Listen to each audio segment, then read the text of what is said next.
Okay, आज की मुरली है 30 दिसंबर 1985। विशाल बुद्धि की निशानी। हम सब चाहते हैं ना कि हमारी बुद्धि विशाल हो। तो क्या क्या ऐसी निशानी है और विशाल बुद्धि से क्या कार्य हो सकता है, बाबा ने बहुत सुंदर तरीके से इस मुरली में स्पष्ट किया है। तो बाबा कहते हैं, दाता और विधाता बाप दादा अपने स्नेही सहयोगी व सहजयोगी बच्चों प्रति बोले, आज सर्वस्नेही सहयोगी सहजयोगी बच्चों से स्नेह के सागर, सर्व खजानों के विधाता वरदाता बाप रूहानी मिलन मनाने आए हैं। यह रूहानी स्नेह का मिलन अर्थात रूहों का मिलन विचित्र मिलन है। सारे कल्प में ऐसे रूहानी मेला हो नहीं सकता। इस संगम युग को इस रूहानी मिलन का वरदान मिला हुआ है। इस वरदानी समय पर वरदाता बाप द्वारा वरदानी बच्चे इस अविनाशी वरदान को प्राप्त कर रहे हैं। बाप का भी विधाता और वरदाता का अविनाशी पाठ इस समय चलता है। ऐसे समय पर वरदानों के अधिकारी आत्माएं अपना सदाकाल का अधिकार प्राप्त कर रही है। ऐसे रूहानी मेले को देख बाप दादा भी हर्षित होते हैं।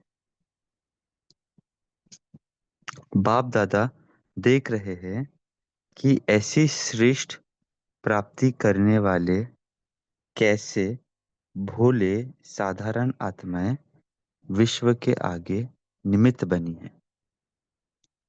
क्योंकि सभी लोग राज्य विद्या, साइंस की विद्या, अल्पकाल के राज्य अधिकार व धर्म नेता का अधिकार, इसी को ही आज की दुनिया में विशेष आत्माएं मानते हैं।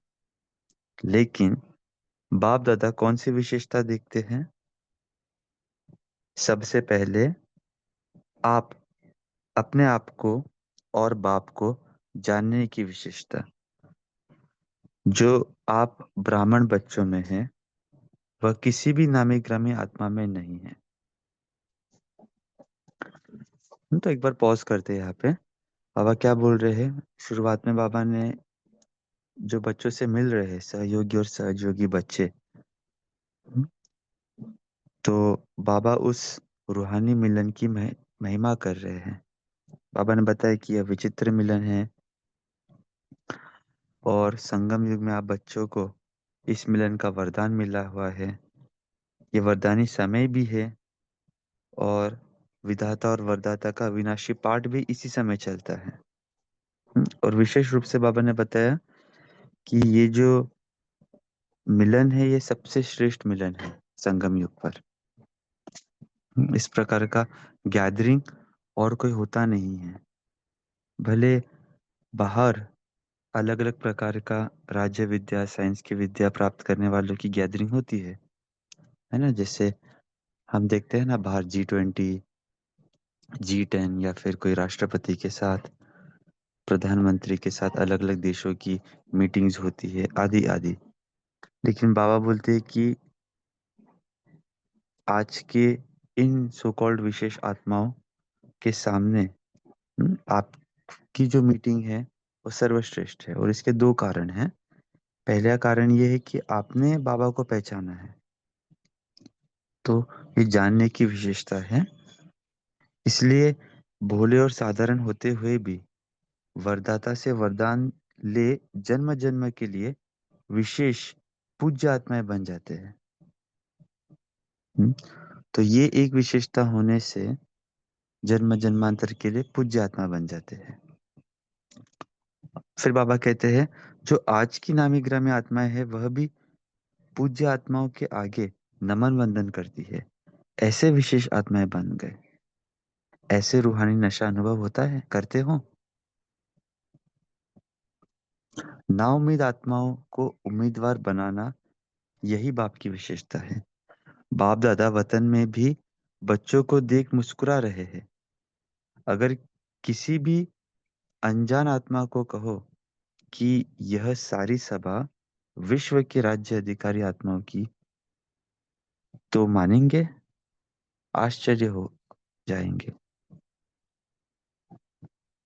हम्म। तो देखो, जो हम बाबा से मिलते हैं, न केवल वहाँ जहाँ पर डायमंड हॉल में हम बाबा मिलन मनाते हैं, बट हम जब भी सेवा केंद्र पर भी जाते हैं रोज मुरली सुनने, या फिर हम अभी भी जो मुरली सुन रहे हैं जूम क्लास पर, जो भी जितने भी मेंबर्स इस ग्रुप में आज जुड़े हैं, कितने पार्टिसिपेंट्स है? 42 दिख रहे हैं अभी हमें। हम्म, तो ये किसकी सभा है? ऐसा नहीं है कि हम कैजुअली आके बस यहाँ पर रोज मुरली सुन रहे हैं। अगर हमें यह भी नशा रहे कि हम कौन हैं, बाबा ने क्या कहा है, विश्व के राज्य अधिकारी आत्माओं की सभा। तो कितना आश्चर्य लगेगा बाकियों को ये जानेंगे तो। हम्म। और कोई जाने न जाने, लेकिन बाप दादा जानते हैं। इसके लिए बाबा ने आगे कहा है, लेकिन बाप दादा जानते हैं, बाप को दिल के स्नेह, दिल की श्रेष्ठ भावना वाली आत्माएं प्रिय है। दिल का स्नेह ही श्रेष्ठ प्राप्ति कराने का मूल आधार है। दिल का स्नेह दूर दूर से मधुबन निवासी बनाता है। दिलाराम बाप को पसंद ही दिल का स्नेह है। इसलिए जो भी हो, जैसे भी हो, लेकिन परमात्मा को पसंद हो। हम्म, तो ये पहले स्नेह की निशानी बहुत इंपॉर्टेंट है। कभी कभी कुछ कारणवश जब भी हम किसी महारथी को देखते हैं या बाहर की आत्माओं को भी देखते हैं, तो एक थॉट आ जाता है कि भाई हम तो ऐसे ही है, ये सामने वाली आत्माएं बहुत सक्सेसफुल है। क्योंकि स्थूल रूप से हमें हमारी सक्सेस दिला दिखती नहीं है, लेकिन हमारी सक्सेस तो ऑलरेडी हो चुकी है, क्योंकि हमारा बाबा से दिल का स्नेह है। और बाबा, वापस रिपीट कर रहा हूँ ये स्टेटमेंट, बाबा कह रहे दिल का स्नेह ही श्रेष्ठ प्राप्ति कराने का मूल आधार है। दूर दूर से मधुबन निवासी बनाता है। दिलाराम बाप को पसंद ही दिल का स्नेह है। उनको अगर पसंद है तो फिर और क्या, और किसको हमें पसंद करवाना है? इसलिए जो भी हो, जैसे भी हो, लेकिन परमात्मा को पसंद हो, इसलिए अपना बना लिया। दुनिया वाले अभी इंतजार ही कर रहे हैं, बाप आएगा, उस समय ऐसा होगा, वैसा होगा। लेकिन आप सबके मुख से, दिल से क्या निकलता है? पा लिया। आप संपन्न बन गए, और वह बुद्धिवान अब तक परखने में ही समय समाप्त कर रहे हैं। इसलिए इसलिए ही कहा गया है, भोलानाथ बाप है, पहचानने की विशेषता ने विशेष आत्मा बना लिया। पहचान लिया, प्राप्त कर लिया। अब आगे क्या करना है? सर्व आत्माओं पर रहम आता है तो सभी आत्माएं एक ही बेहद का परिवार है। अपने परिवार की कोई भी आत्मा वरदान से वंचित न रह जाए, ऐसा उमंग उत्साह दिल में रहता है। वह अपनी प्रवृत्ति में ही बिजी हो गए हो, बेहद की स्टेज पर स्थित हो। बेहद की आत्मा की सेवा का श्रेष्ठ संकल्प ही सफलता का सहज साधन है। अभी सेवा की गोल्डन जुबली मना रहे हो ना, उसके लिए विशेष प्रोग्राम बनाए हो ना। जितना विशाल प्रोग्राम बनाया है, उतना ही विशाल दिल, विशाल उमंग और विशाल रूप की तैयारियां की है। या यही सोचते हो भाषण करने को मिलेगा, तो कर लेंगे। निमंत्रण बाँटने को मिलेगा तो बाँट लेंगे। यही तैयारी की है। इसको ही विशाल तैयारी कहा जाता है। जो ड्यूटी मिली है वह ड्यूटी कर लेना। इसको ही विशाल उमंग नहीं कहा जाता। ड्यूटी बजाना यह आज्ञाकारी बनने की निशानी तो है, लेकिन बेहद की विशाल बुद्धि, विशाल उमंग उत्साह सिर्फ इसको नहीं कहा जाता। विशालता की निशानी यह है, हर समय अपनी मिली हुई ड्यूटी में, सेवा में नवीनता लाना। चाहे भोजन खिलाने की, चाहे भाषण करने की ड्यूटी हो, लेकिन हर सेवा में, हर समय नवीनता भरना, इसको कहा जाता है विशालता।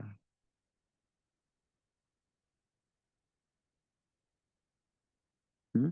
तो बाबा ने ओपन ये इसका विशाल इस शब्द का डेफ़िनेशन को काफ़ी एलॉबरेट किया है।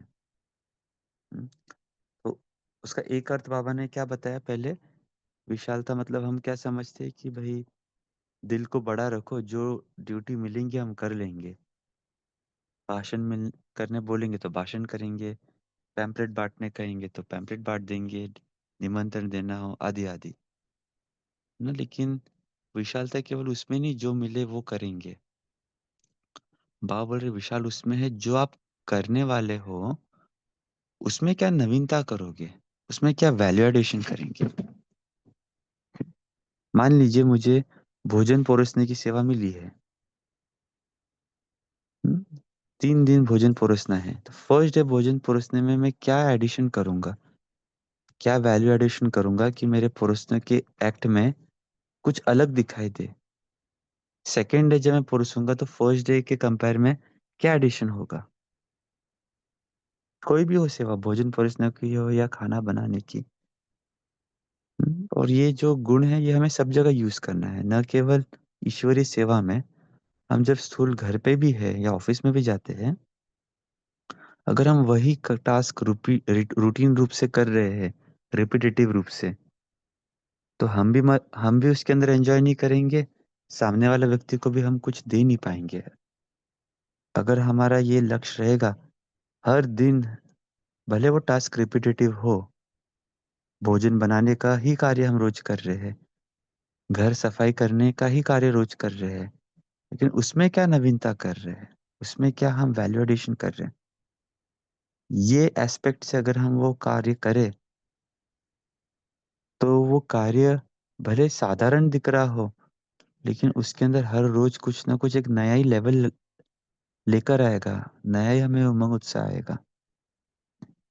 और इसी को बाबा ने कहा है विशालता।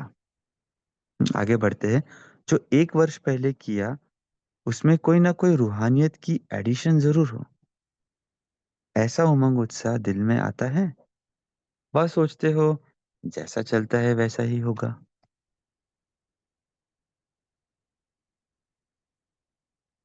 हर समय विधि और वृद्धि बदलनी रहती है।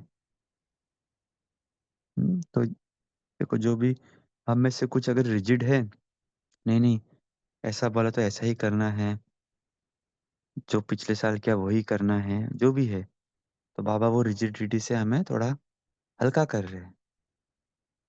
बाबा बोल रहे हैं हर समय विधि और वृद्धि बदलनी रहती है। जैसे समय समीप आ रहे हैं, वैसे हर आत्मा को बाप की, परिवार की समीपता का विशेष अनुभव करो। मनन करो कि क्या नवीनता लानी है। अभी कॉन्फ्रेंस का विशाल कार्य कर रहे हो ना? सभी कर रहे हैं या जो बड़े हैं वही कर रहे हैं? सभी का कार्य है ना? हर एक को सोचना है, मुझे नवीनता के लिए सेवा में आगे बढ़ना है। चाहे आगे निमित्त थोड़े को ही बनाया होता है। जैसे भाषण करेंगे तो थोड़े, इतनी सारी सभा करेंगी क्या? हर एक की अपनी-अपनी ड्यूटी बाँट करके ही कार्य संपन्न होता है। लेकिन सभी को निमित्त बनना है। किस बात में? चारों ओर जहाँ भी हो, जिस भी ड्यूटी के निमित्त हो, लेकिन जिस समय कोई विशाल कार्य जहाँ भी होता है, उस समय दूर बैठे भी अपने उतने समय तक सदा हर एक के मन में विश्व कल्याण की श्रेष्ठ भावना और श्रेष्ठ कामना ज़रूर होनी चाहिए। जैसे आजकल के वीआईपी अगर स्वयं नहीं पहुँच सकते हैं, तो शुभकामनाएँ भेजते हैं ना, तो आप उन्हों से कम हो क्या? आप सभी विशेष आत्माएँ की शुभ भावना, शुभकामना उस कार्य को अवश्य सफल बनाएँगी। यह विशेष दिन, विशेष कंगन बाँधना चाहिए और किसी भी हद की बातों में संकल्प शक्ति, समय की शक्ति व्यर्थ नहीं गवाएँ। हर संकल्प में, हर समय विशाल सेवा के निमित्त बन मनसा शक्ति से ही सहयोगी बनना है। ऐसे नहीं कि आबू में कॉन्फ्रेंस हो रही है, हम तो फलाने देश में बैठे हैं। नहीं, आप सभी विशाल कार्य में सहयोगी हो। वातावरण वायुमंडल बनाओ। जब साइंस की शक्ति से एक देश से दूसरे देश तक रॉकेट भेज सकते हैं, तो क्या साइलेंस की शक्ति से आप शुभ भावना, कल्याण की भावना द्वारा यहाँ आबू में मनसा द्वारा सहयोगी नहीं बन सकते? कोई साकार में वाणी से, कर्म से निमित्त बनेगा, कोई मनसा सेवा से निमित्त बनेंगे। लेकिन जितना दिन प्रोग्राम चलता है, चाहे 5 दिन, चाहे 6 दिन चलता, इतना ही समय हर ब्राह्मण आत्मा को सेवा का कंगन बंधा हुआ हो कि मुझ आत्मा को निमित्त बन सफलता को लाना है।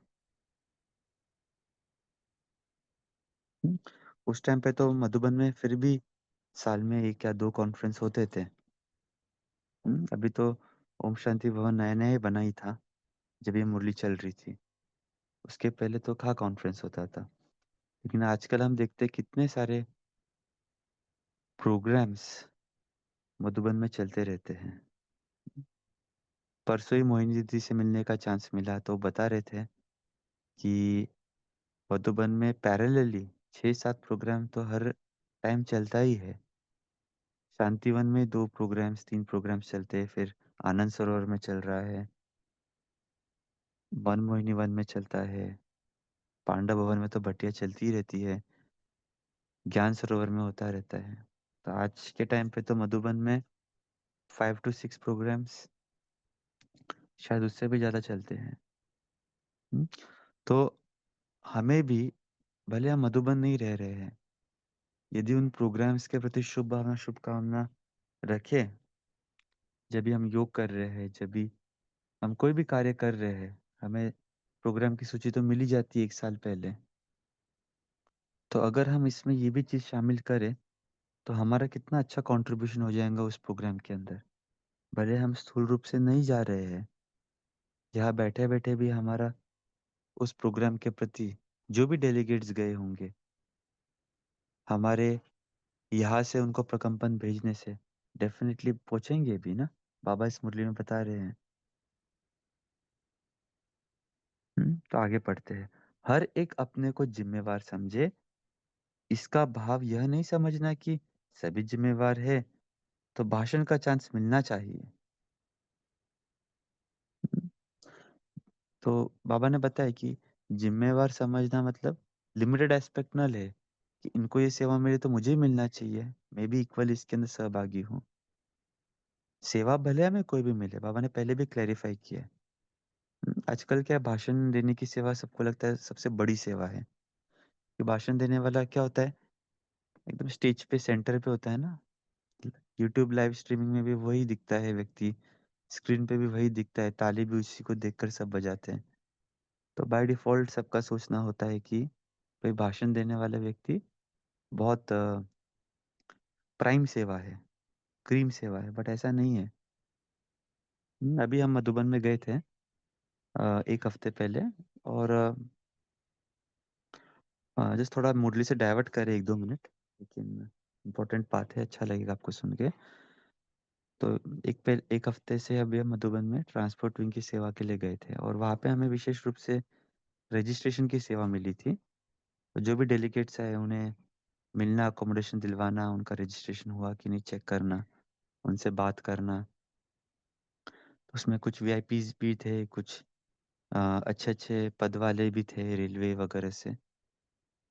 तो रजिस्ट्रेशन हो गया, 2-3 दिन हमारी सेवा हो गई। फिर बाद में वो हमें मिलते थे, कभी डायमंड हॉल में, कभी अ, भंडारे में, डाइनिंग हॉल में, कभी रास्ते पे चलते चलते। क्योंकि उन्होंने हमारे से मिला था ना, फर्स्ट पॉइंट ऑफ कांटेक्ट हम ही थे। तो उनको भी ऐसा लगता है कि भाई हम इस व्यक्ति को पहचानते हैं, तो मिलते थे। तो कम से कम 25-30 व्यक्ति से भी अधिक हमें व्यक्तिगत रूप से मिले, और बताते थे कि प्रफुल्ल भाई प्रोग्राम बहुत अच्छा चल रहा है, आदि आदि। तो हमने सभी को पूछा कि वो क्या अच्छा लगा, या वो भी बताते थे। तो मेजॉरिटी यही बताते थे कि यहाँ की व्यवस्था बहुत अच्छी है, कितना प्यार से लोग भोजन बनाते हैं, सर्व कर रहे हैं, कोई भी किसी से चिल्ला नहीं रहा है, कितना व्यवस्थित सारे रूम हैं, कितनी क्लीनलीनेस है। एक ने भी ये नहीं कहा कि मुझे इस भाषण की ये पॉइंट अच्छी लगी। तो हमने नोट किया कि लोग ऑब्जर्व क्या कर रहे हैं, हमारा चेहरा चलन। वो शायद घर पहुंचेंगे तो वो भूल भी जाएंगे उन्होंने भाषण में क्या सुना, जबकि अच्छे अच्छे स्पीकर्स थे, एक से बढ़ के एक स्पीकर थे। मैंने उनको बोला कि भाई वो ये आपको स्पीच कैसे लगा? कोई वो गिरीश भाई थे, स्वामीनाथन भाई थे। बोला हाँ, वो तो अच्छा था ही था, लेकिन हमें ये चीज़ें बहुत पसंद आई, जो भी हमने आपको बताई। यहाँ पे कितने अच्छे से भोजन परोसा जा रहा है, कितना अच्छे से बात कर रहे हैं हमारे से। तो ये सब चीज़ें लोग ज़्यादा कैप्चर करते हैं, न कि वो भाषण। भाषण तो फिर भी अच्छा लगेगा ही सबको, लेकिन वो रिटेंशन इतना ज़्यादा नहीं रहता है। बट ये जो एक्सपीरियंस, अनुभव होता है, वो सभी लेकर जाते हैं। तो कहने का भाव ये है कि हमें कोई भी सेवा मिले, भले हम स्थूल रूप से उधर है भी नहीं, लेकिन अपने घर से भी यदि वहाँ पे प्रकंपन भेज रहे हैं, वो जो एक्सपीरियंस है वो काम करेगा। तो बाबा क्या कह रहे हैं? हर एक अपने आप को जिम्मेवार समझे। इसका भाव यह नहीं समझना कि सभी जिम्मेवार है तो भाषण का चांस मिलना चाहिए, या विशेष कोई ड्यूटी मिले तब जिम्मेवार है। इसको जिम्मेवारी नहीं कहते। जहां भी हो, जो भी ड्यूटी मिलती है, चाहे दूर बैठने की, चाहे स्टेज पर आने की, मुझे सहयोगी बनना ही है। इसको कहा जाता है सारे विश्व में सेवा की, रूहानियत की लहर फैलाना। खुशी की, उमंग उत्साह की लहर फैल जाए, ऐसे सहयोगी हो। इस कॉन्फ्रेंस में नवीनता दिखाएंगे ना। गोल्डन जुबली है, तो चारों ओर गोल्डन एज आने वाली है। इसके खुशी की लहर फैल जाए। जो भयभीत आत्माएं हैं, ना उम्मीद आत्माएं हैं, उन्हों में श्रेष्ठ भविष्य की उम्मीद पैदा करो। भयभीत आत्मा में खुशी की लहर उत्पन्न हो, यह है गोल्डन जुबली की गोल्डन सेवा। यह लक्ष्य रखो। स्वयं भी हर कार्य में मोल्ड होने वाले रियल गोल्ड बन गोल्डन जुबली बनानी है। समझा?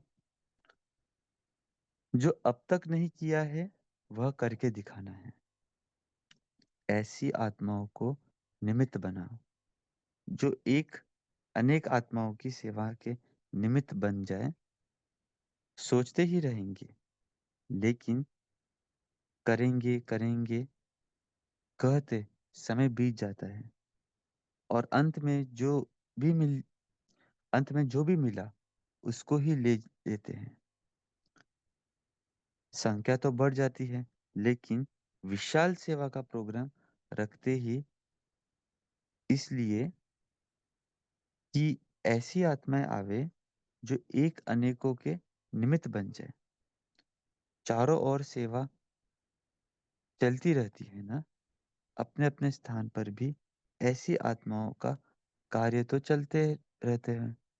इसलिए अभी से गोल्डन जुबली की स्व की सेवा की और स्व के साथ अन्य विशेष आत्माओं की सेवा की लहर फैलाओ। समझा? क्या करना है?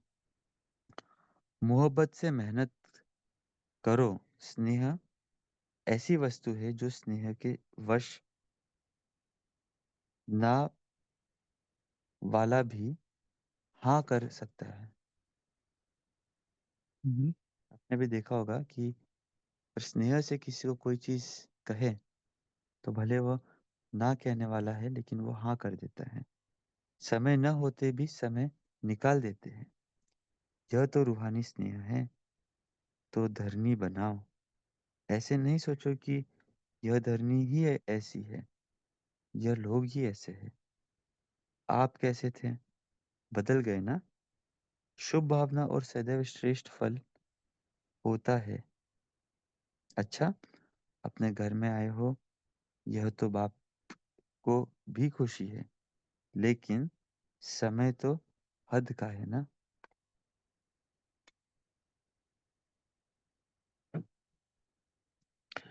जितनी संख्या उतना ही बाँटना है ना? चीज़ 4 हो, लेने 8 हो, तो क्या करेंगे? उसी विधि से करेंगे ना? बाप-दादा को भी विधि प्रमाण चलना ही पड़ता है। बाप-दादा ऐसे तो कह नहीं सकेंगे कि इतने क्यों आए हो? कभी-कभी मधुबन में भी ज़्यादा हो आ जाते हैं ना संख्या। 4 की कैपेसिटी बाबा बोलते अगर 8 आ जाते हैं, तो फिर विधि प्रमाण ही करना पड़ेगा ना। उसमें हमें ज़्यादा संकल्प नहीं चलाने हैं। तो बाबा भाई वही बता रहे हैं। बाप-दादा ऐसे तो नहीं कह सकेंगे कि आप आए क्यों? कोई एक्स्ट्रा आ गए तो एकदम से हम घर जाओ ऐसे भी नहीं बोल सकते हैं। हुँ? भले आए, स्वागत है, लेकिन समय प्रमाण विधि बनानी पड़ती है। हाँ, अव्यक्त वतन में समय की सीमा नहीं है। हुँ? फौजन ये भी चाहते हैं ना कि बाबा से हम पर्सनली मिलें, लेकिन बाबा इतने हज़ार आत्माओं से कैसे मिलेंगे ना? क्योंकि समय भी सीमित होता है, स्थान भी देखना पड़ता है। तो हमने आपने भी देखा होगा, सुना होगा कि समय प्रमाण विधि भी बदली है। बाबा पहले तो जब साकार में थे, तो एक-एक से झोपड़ी में मिलते थे। हिस्ट्री हॉल में भी मिलते थे। फिर मेडिटेशन हॉल में छोटा-छोटा ग्रुप मिलते थे।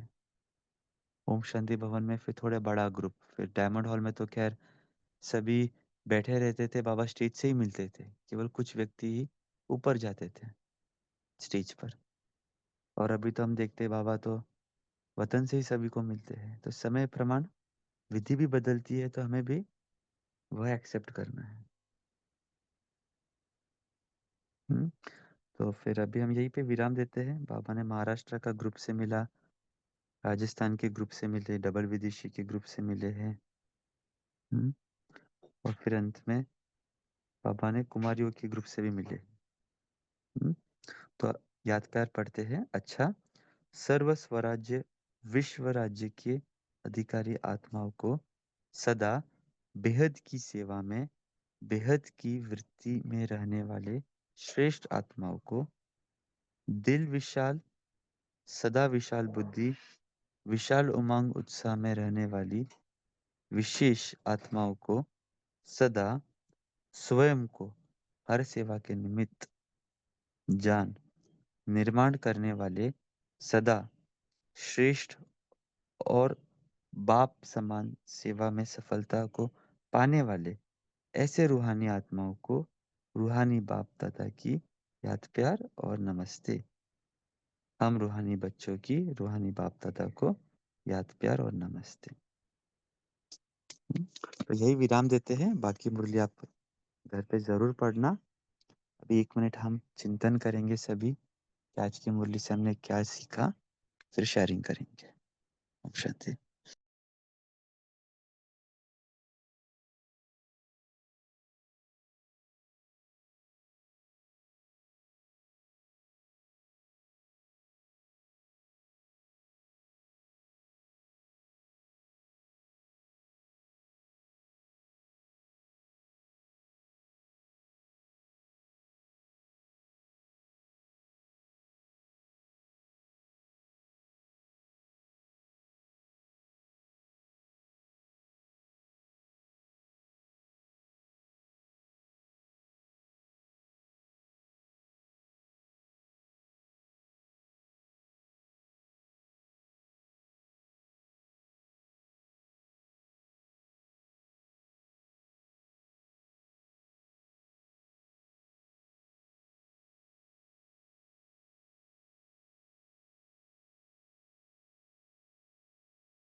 ठीक है, ओम शांति। अभी सभी शेयर कर सकते हैं।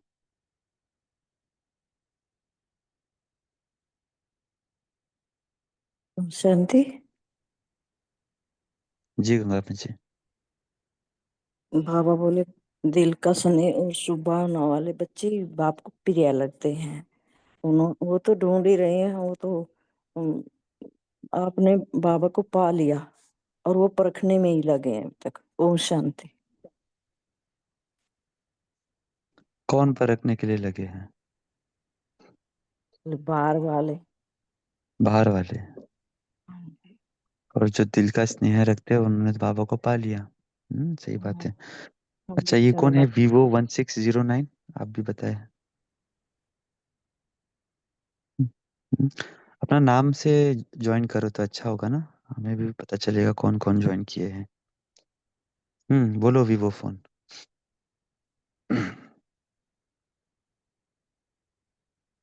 उनको समझ में भी नहीं आया होगा हमने किसको बोला। ठीक है, गीता बहन जी बोलिए।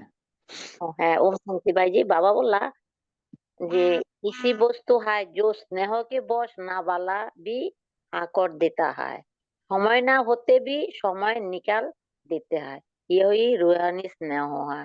ओम शांति। रूहानी स्नेह की आपने बहुत अच्छी परिभाषा बताई। जी अरुणा बहन जी। ओम शांति।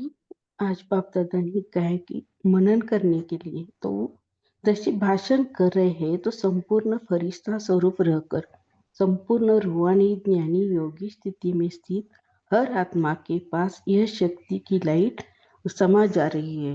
जैसे विश्व में कहा भी आत्माएं बैठे हैं और वह आत्मा भी आत्मिक स्थिति में मधुबन में पहुंचे हैं, तो वह आत्मा सहयोग दे रहे हैं तो उनका भी टचिंग पावर मिलेगा।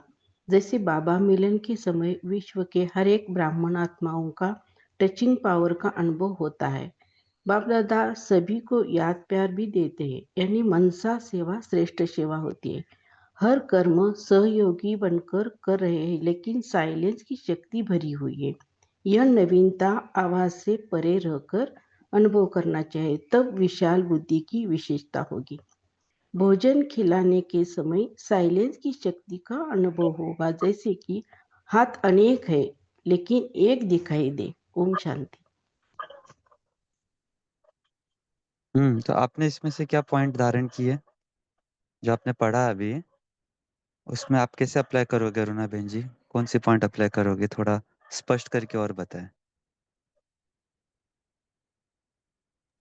ओम शांति। हम्म यह मैं अभी अमृत वेले योग भी किया है इस समय। जैसे ये चल रहा है मधुबन में ही स्थिति, लेकिन सहयोगी बनकर जैसे कि एक हाथ है, अपने में जैसे कि साइलेंस की शक्ति ज्यादा बढ़नी चाहिए। ओम शांति। जी। तो जब भी हम शेयरिंग भी करें ना, सभी के लिए, आपके लिए नहीं, तो जो बाबा की पॉइंट्स है उसे हम अप्लाई कैसे करेंगे, या उसको हम बाकी चीज़ों से कैसे रिलेट कर सकते हैं, है ना? वो डेप्थ सुनाना है कि हमारे पास केवल 10 ही मिनट होता है ना? तो ऐसा आप पॉइंट सुना है जो वो भी वैल्यू एडिशन रहे। वही मुरली की पॉइंट अगर हम रिपीट करें तो फिर वो तो रिपीटेशन हो जाएगा। हम्म? तो वो पॉइंट को हम और अलग लेवल पे कैसे ले जा सकते हैं, एप्लीकेशन अप्लाई कैसे कर सकते हैं, वो अगर हम अपने चर्चा में इस ग्रुप में रखेंगे तो वो सभी के लिए एक और नया आयाम हो जाएगा, एक नया दृष्टिकोण हो जाएगा। तो इस बात का सभी ध्यान रखना, केवल रिपीट नहीं करना पॉइंट की ये पॉइंट हमें अच्छी लगी। अच्छी तो सभी पॉइंट्स होती है बाबा की, लेकिन उसे हम कैसे अप्लाई करेंगे, या वो पॉइंट से आपको लगता है और कोई गुण या विशेषता हम कनेक्ट कर सकते हैं, या कोई दूसरे मुरली के अंदर कोई दूसरे पॉइंट से कनेक्ट कर सकते हैं, या कोई महारथी के जीवन से आप कनेक्ट कर सकते हो, या जैसे अभी हमने मुरली पढ़ते समय अपने अनुभव के साथ कुछ बातें शेयर की, वैसी चीजें यदि आप शेयर करेंगे तो वो बहुत अच्छा वैल्यू एडिशन हो जाएगा। जी रविदीप। जी ओम शांति। Good morning. तो बाबा आज कहते कि ये जो संगम युग है ये वरदानी युग है। रूहानी स्नेह का मिलन हो रहा है, रूहों का मिलन हो रहा है, और मैं आत्मा संगम युग के वरदानों की अधिकारी आत्मा हूँ। तो जो इस समय हम बाप दादा से मीटिंग करते हैं, मिलन मनाते हैं, तो ये सर्वश्रेष्ठ मीटिंग है, क्योंकि हमने खुद को जाना है और बाप को जाना है। तो बाबा कहते कि ये हम स्व के राज्य अधिकारियों की और विश्व के राज्य अधिकारियों की सभा है। बाबा को हम बच्चों का दिल का स्नेह बेहद पसंद है। तो बाबा ने मुझे अपना बनाया है और मैंने बाप को पाया है और संपन्न बन गई हूँ, क्योंकि मैंने बाप को पहचाना है, पाया है। और बाबा ने जो विशाल दिल, विशाल बुद्धि की निशानी बताई कि जहाँ भी हम बैठे हों, किसी भी प्रोग्राम में, कहीं भी प्रोग्राम हो मधुबन में, तो उस प्रोग्राम के प्रति हम आत्माओं में श्रेष्ठ भावना हो, मनसा सेवा से उस प्रोग्राम के प्रति शुभ कामना हो। मुझे अपनी मनसा सेवा के थ्रू हर आत्मा के प्रति सहयोगी बनना है, हर आत्मा में खुशी और उमंग की लहर फैलानी है।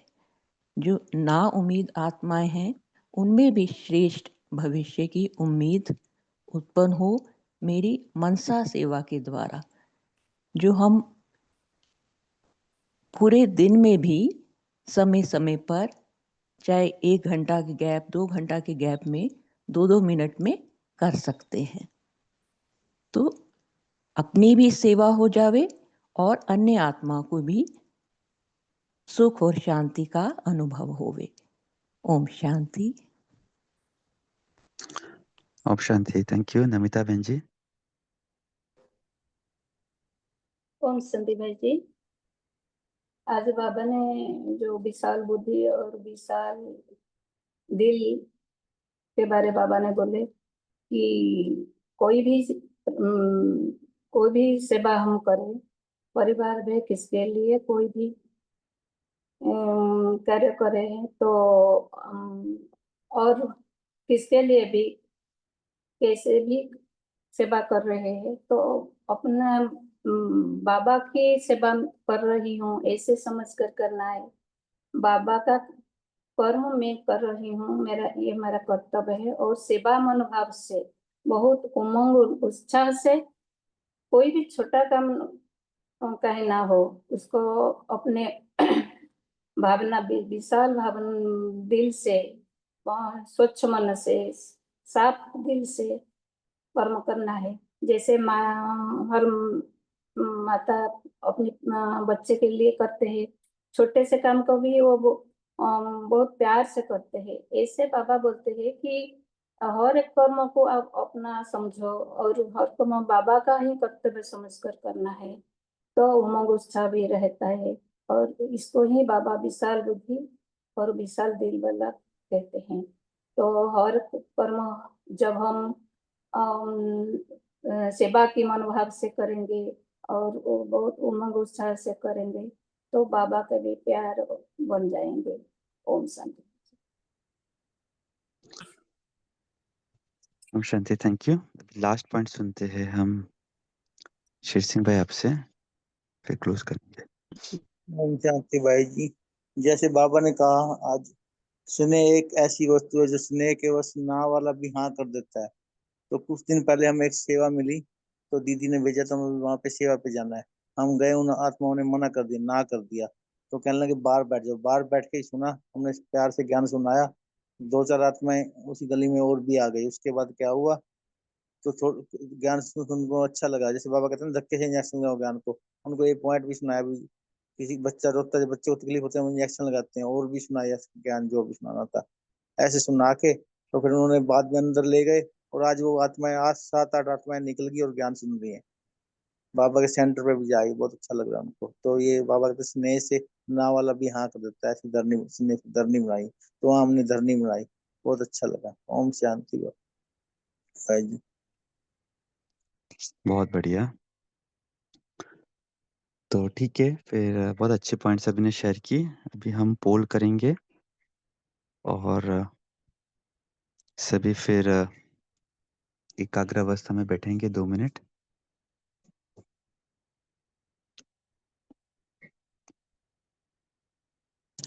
मालिकपन की स्मृति, मैं और मेरा बाबा संसार है, यह ड्रिल सारे दिन में कितनी बार की है?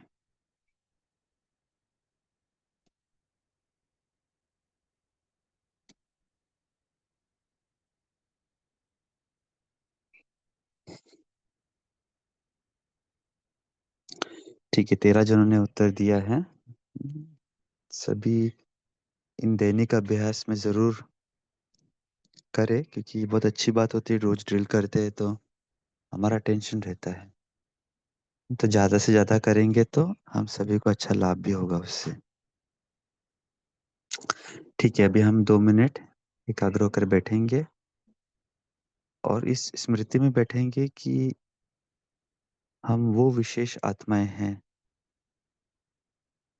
जिससे रूहानी मिलन मनाने स्वयं भगवान आते हैं।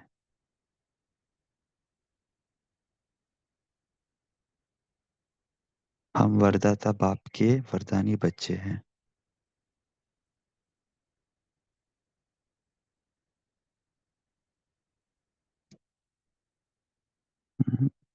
हम रोज ऐसे ग्रुप के साथ जुड़ते हैं जो विशेष आत्माओं का ग्रुप है, जिसे स्वयं भगवान भी समय देकर पढ़ाते हैं।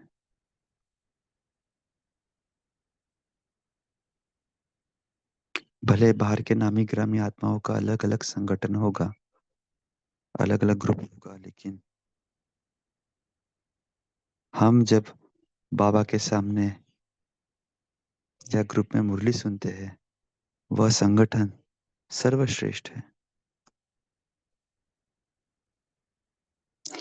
क्योंकि बाबा ने हम बच्चों के अंदर कौन सी विशेषता देखी है कि हमने बाबा को पहचाना है,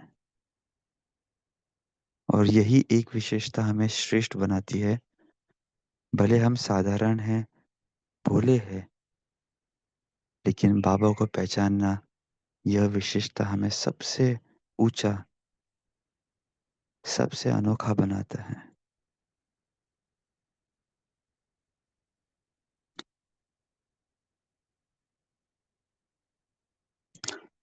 तो हम सभी वतन में जाएंगे। ब्रह्मा बाबा के भ्रुकुटी में चमकता शिव बाबा, और बाबा हमें विश्व के राज्य अधिकारी का तिलक लगा रहे हैं, ऐसा दृश्य अनुभव करेंगे।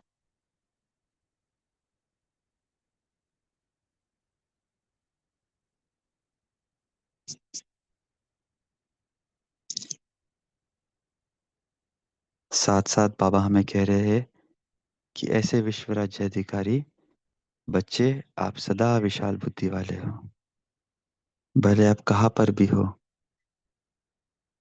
शुभ भावना, शुभकामना यज्ञ के हर कार्य प्रति, चाहे सेवा केंद्र का हो, चाहे मधुबन का हो, चाहे घर का भी हो,